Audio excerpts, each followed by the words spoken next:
Muhammad sallallahu alayhi wa sallam.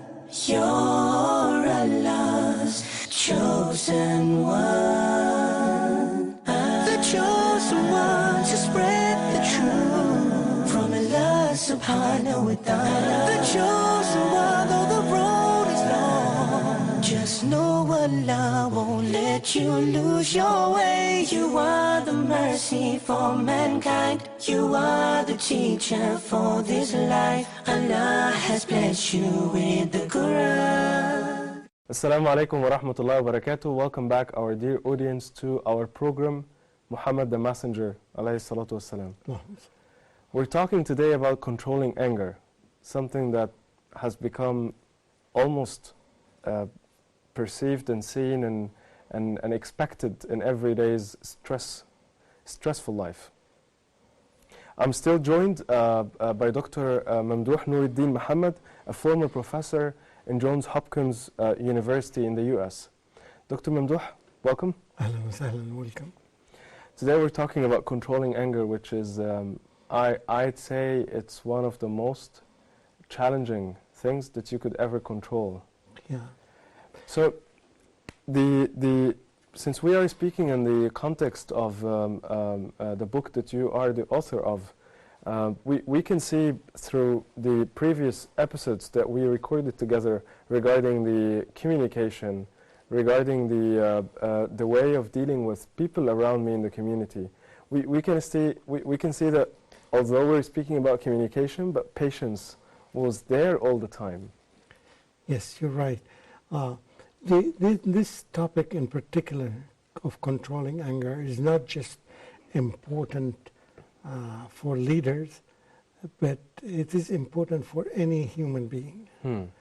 Yes, it's more important for leaders because their behavior impacts directly the behavior of the community or the society that he or she lives in. Therefore, it is very important. And I would love here to say a technique about a strategy of the Prophet Muhammad sallallahu alaihi wasallam. And you can copy this strategy. Anybody can copy, because we want people, we want leaders to learn from. The strategy of Prophet Muhammad sallallahu alaihi wasallam, this strategy, particular strategy, is that he's not using his own techniques and strategies only, but he's using his strategy is to use the words of Allah. Because it has great impact on people. So therefore he used his own qualities, the Prophet ﷺ, and he used the qualities, the embedded qualities in the Quran. So he would use the Holy Quran. And this is something very important. If all humans, and it's an open suggestion for all audience, learn as the Prophet ﷺ learned from the strategy of the Quran. Here, Allah subhanahu wa ta'ala praised in the Holy Quran, and I want everybody to have this in mind, praised everyone who controls, not only controls his anger, but even much better than this, he would forgive people for what they have done. والكاظمين الغيظ والعافين عن الناس. والكاظمين الغيظ, those who suppress their anger, suppressing the anger, which tells us, first thing is that anger is suppressible. Anger is something that we can deal with. It's not something that had been created with us. We cannot get rid of it. No. It's something that we can suppress. So Allah subhanahu wa ta'ala openly in the Quran said this, and in many other verses Allah subhanahu wa ta'ala talked about how we can suppress. We have to suppress ourselves. We have to suppress anger from having this negative impact on us. Right. So, Dr. Mamdouh, if I come to the point of age, when I'm young, do I control my angerness differently rather than when I'm in the youth stage, rather than when I'm very old? Does it make any difference? Like, am I able to control my anger in all stages of my life? It's quite obvious that we can do that. But learning is the key word. We have to learn things, and therefore we have to have good, well-trained teachers and coaches. If the teachers are well-trained, and before the teachers, the parents, I would suggest to any family that the parents would read a few books about some ways, about some strategies, some styles of dealing with anger of the children, even before they get babies. Because it should be part of them before they start dealing with this. So they should get the knowledge ready before they start practicing the knowledge with their children. So learning something about ways of how to control the anger of the children, like the issue of time out. The time out is a strategy, is a technique that helps us control the behavior of the students instead of anger, or the child instead of anger.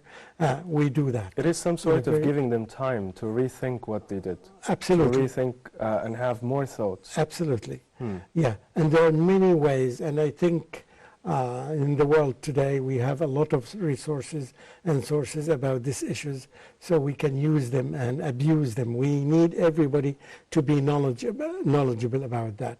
And I think a house that doesn't have any book of this kind is lacking a lot of mercy, because this is how we learn techniques. There are many individual techniques. There are some techniques that the Prophet ﷺ have done, and we are going to talk about them. But there are many other things, and techniques don't belong to anybody. We can learn from them, and we can apply them. The most important thing is to have the knowledge that will help us control the behavior of our children and help them to control their anger. There are many strategies, and it's learnable, and I encourage everybody to learn about this issue. Right. So the Messenger of Allah, peace be upon him, Muhammad, he asked people to be patient, respectful, even in the climax of war.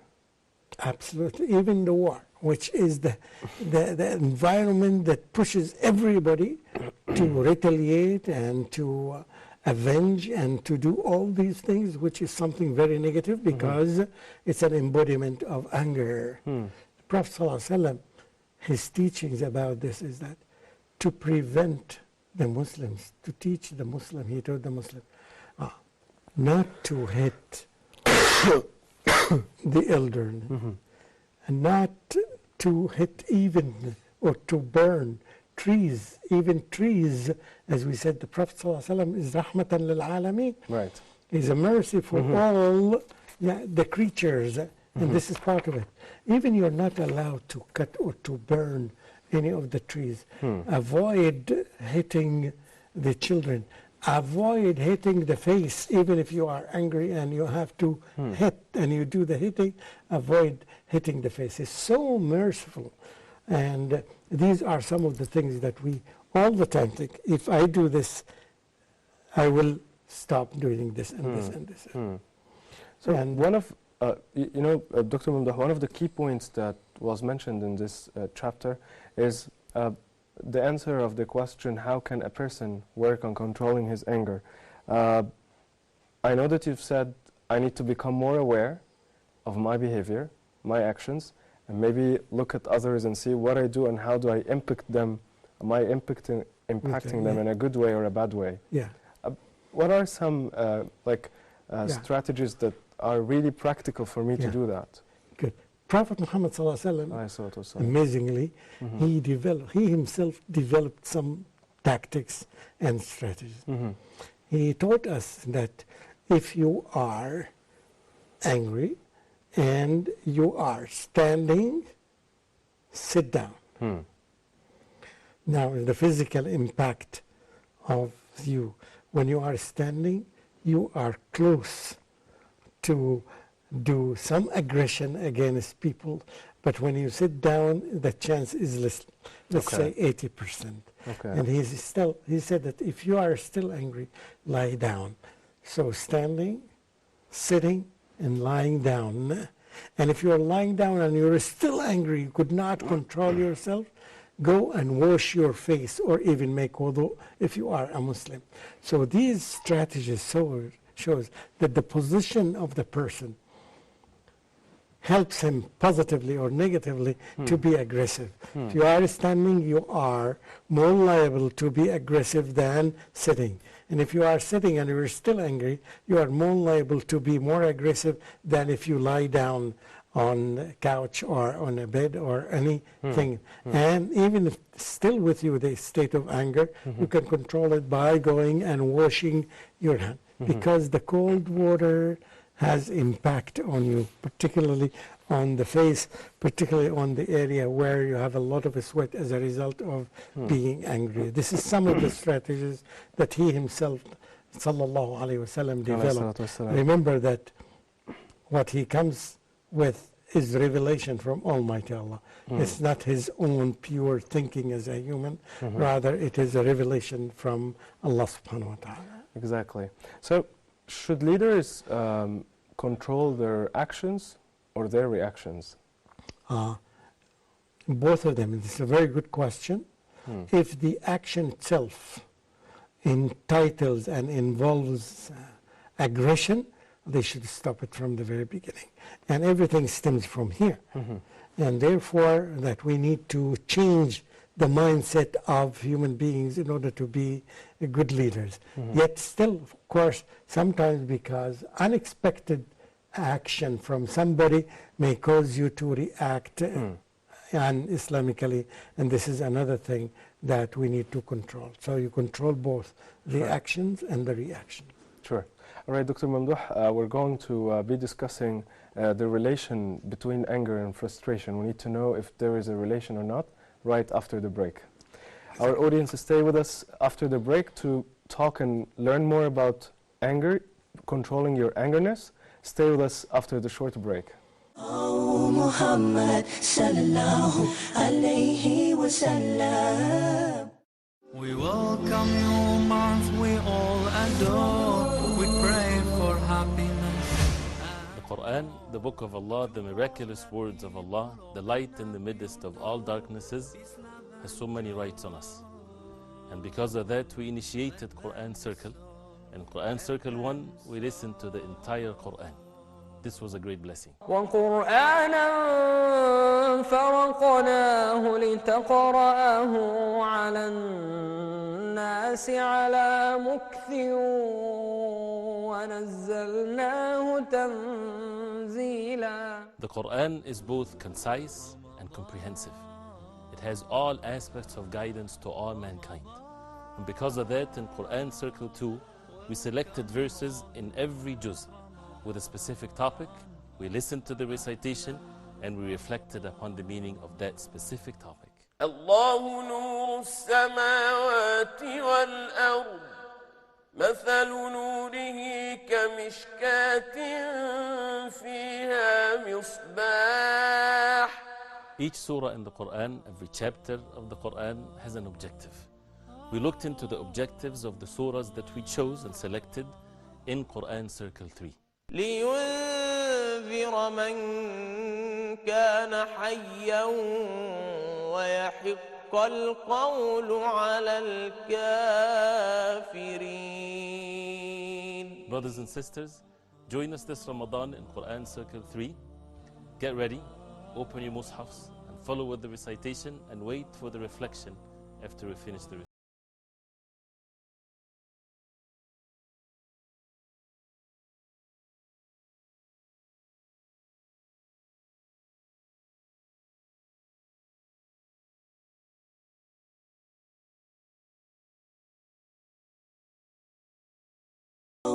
Muhammad sallallahu alayhi wa sallam. Welcome back, our dear audience. After the break, we're still talking about controlling anger with Dr. Mamdouh. So, Dr. Mamdouh, we had a quick point before the break where we talked about the relation between angerness and frustration. Is there a relation between them? Yeah, yes, there is. And the research says that there is positive relation. That means the more frustrated the more angry you become. Okay. And therefore, to help conquer the anger that you have to do the cause and not the effect. This is the effect. Here, the cause is frustration. That's why the more techniques you use to eliminate frustration and frustrating situations, the better. That's why this tells us the importance of we have to change our behavior, changing the behavior.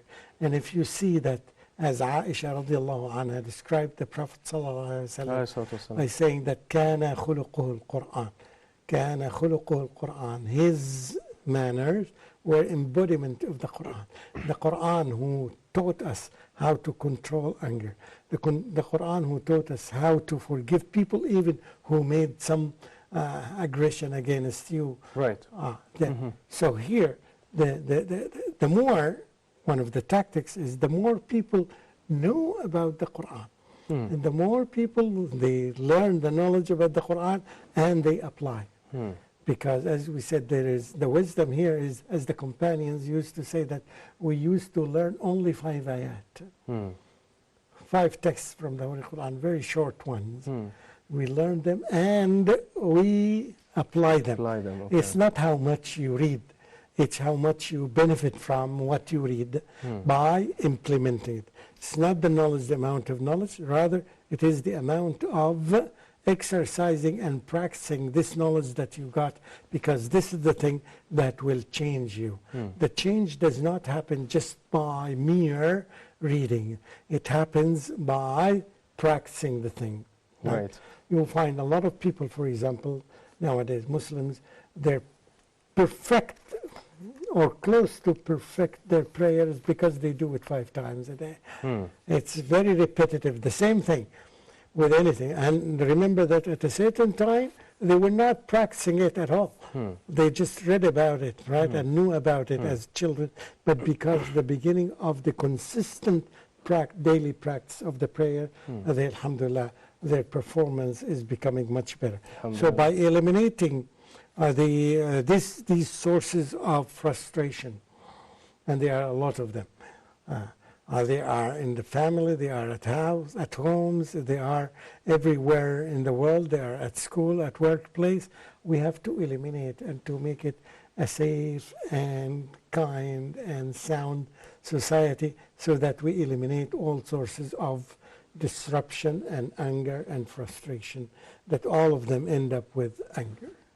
True. Okay, so Dr. Mamdouh, at this point I'd like to ask you a question. Now, I'm aware, for example, of some behaviors that I may find happening with other people. Like if they do some actions, I might get angry. I'm aware of some topics that if we go talk about, it might make me angry. What is your advice in this case? Like, what should I do to control my anger in this case? Especially, I'm aware of this, which is, I think, 50% of the solution, that you know what causes you to be angry. Okay, causes you as an individual. Yes. Yeah. Try to avoid that. Try to avoid. The issue is avoiding these situations. Would this take us back to communication? Because I need to communicate this to the person in front of me, or the want to lead, yeah, please, you can say that. Please, this issue is very sensitive for me, and I would prefer that you talk about a different topic. I'd be thankful if you do that, because this helps me as an individual. So be transparent and share what you have with others, and they will learn if they know that. And remind them, remember that. For example, I am putting this bandage here to remind myself, which I don't have a wound, to remind myself that I don't want to talk about this issue, because I notice that it raises the level of frustration and anger, and it causes my temper to be hot-tempered. So when we are frank and when we sit with people who are sincere with us, and that's why sincerity is a very important issue. When the Prophet Muhammad taught us how to mirror our brothers. Be a mirror for your brother. المؤمن مرآة أخيه. believer is a mirror for his brother. So he would tell him about, I noticed that you get angry and that's why I'm avoiding this. So this is kind of very sincere advice. All of us are in need of that. Right, it needs to be genuine. Yes. And the Prophet ﷺ taught us. Yeah. Al-Nasiha. Ad-Din al-Nasiha. Al-Nasiha is for everybody, every individual and every person, every community. They need to be advised. This is an area, a good very area that would help us improve ourselves. Yes. Right. All right. So, Dr. Mamdouh, I think we reached the point here where we maybe need to list or sum up some of the strategies that can help us. I know that we've gone through some of them, but I'm sure, as I read in the book you are the author of, you've finished the chapter in a really nice way. You said there are some strategies where we can go ahead and start working on them to really control our anger. Yes, as I mentioned, the strategy of the Prophet ﷺ, when he said that if you are angry while you are standing, you have to sit down. So that's number one. So you have to change your physical thing. The second one is you have to know yourself very well. You have to, as I said, that you have to study which situations would cause you to be more angry than the others and try to avoid them. And try to be sincere with your brothers and the people who are around you. Tell them, when I do this, and I used to advise a friend of mine by, again, using, I said that every time you look at me, he was giving a lecture and he was frowning at people. And I told him, let's develop a technique. And this is my own idea about when I do it with you, you remember that you are frowning. And we need to see a very plain and simple and smiley face. Yeah, so every time you look at me and you see me looking at the watch, you know that you are doing this. and really... But this is a really good one, because here you're trying to help the other person. Yes. Like indicating, I wouldn't say indicating, like monitoring their behavior at a point that they might not know that they are. He is a leader, and he's a very good leader, knowledgeable person, yet he had this weakness, and all of us have these weaknesses. So we need the support and the help of others. And that's why we read books, we consult with people, we consult with Islamic scholars, and in this way we get the advice until we overcome the state of anger. So the first thing, you may change the physical state, and the second thing, you learn more and become aware of your hot topics or the behaviors that causes you to become angry. And the third thing, and that is exchanging advice with people. And asking for help. Asking for help. To fear to ask people for help. Definitely. Sometimes you get help and advice from a parent or a teacher or even a doctor, right? Because some of us would think that these things does not or do not require the help of a doctor. No, they are mistaken. They need help because they have done a lot of research, so they know about these specific areas much more than we know.